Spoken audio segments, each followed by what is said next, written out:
بالله من الشيطان الرجيم. بسم الله الرحمن الرحيم. الحمد لله رب العالمين، الرحمن الرحيم، ملك يوم الدين. إياك نعبد وإياك نستعين. اهدنا الصراط المستقيم، صراط الذين أنعمت عليهم غير المغضوب عليهم ولا الضالين. ألم يان للذين آمنوا أن تخشع قلوبهم لذكر الله وما نزل من الحق ولا يكونوا كالذين أوتوا الكتاب من قبل فطال عليهم الأمد فقست قلوبهم وكثير منهم فاسقون. اعلموا أن الله يحيي الأرض بعد موتها، قد بينا لكم الآيات لعلكم تعقلون. إن المصدقين والمصدقات وأقرضوا الله قرضا حسنا يضاعف لهم ولهم أجر كريم. والذين آمنوا بالله ورسله أولئك هم الصديقون والشهداء عند ربهم لهم أجرهم ونورهم.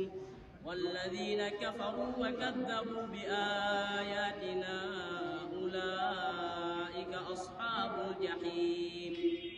اعلموا أنما الحياة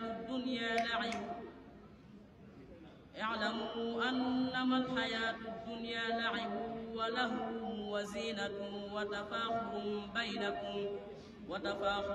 بينكم وتكاثر في الأموال والأولاد كمثل غيث أعجب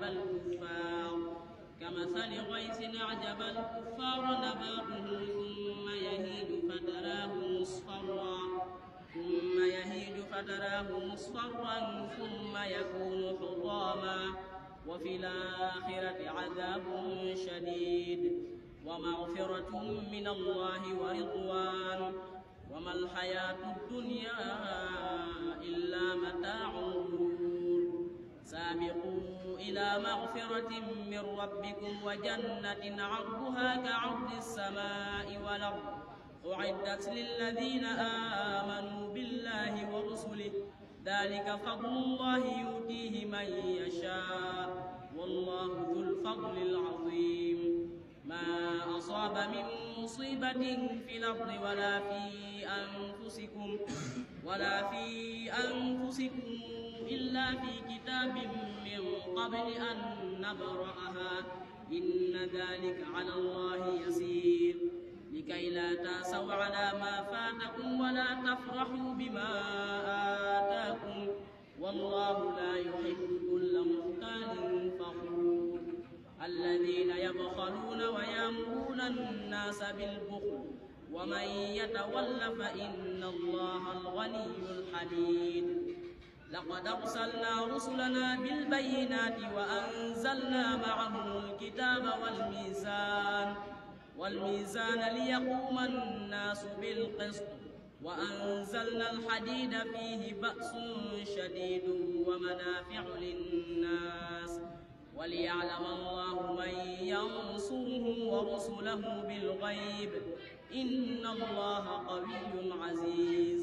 ولقد أرسلنا نوحا وإبراهيم وجعلنا في ذريتهما النبوءة والكتاب، فمنهم مهتد وكثير منهم فاسقون. ثم قفينا على آثارهم برسلنا وقفينا بعيسى بن مريم وآتيناه الإنجيل وجعلنا في قلوب الذين اتبعوه رأفة ورحمة ورهبانية ابتدعوها ما كتبناها عليهم إلا ابتغاء رضوان الله، فما رعوها حق رعايتها، فآتينا الذين آمنوا منهم أجرهم وكثير منهم فاسقون. يا أيها الذين آمنوا اتقوا الله الله وآمنوا برسوله يؤتكم كفلين من رحمته ويجعل لكم نورا تمشون به ويغفر لكم والله غفور رحيم لئلا يعلم أهل الكتاب ألا يقدرون على شيء من فضل الله وأن الفضل بيد الله يؤتيه من يشاء والله ذو الفضل العظيم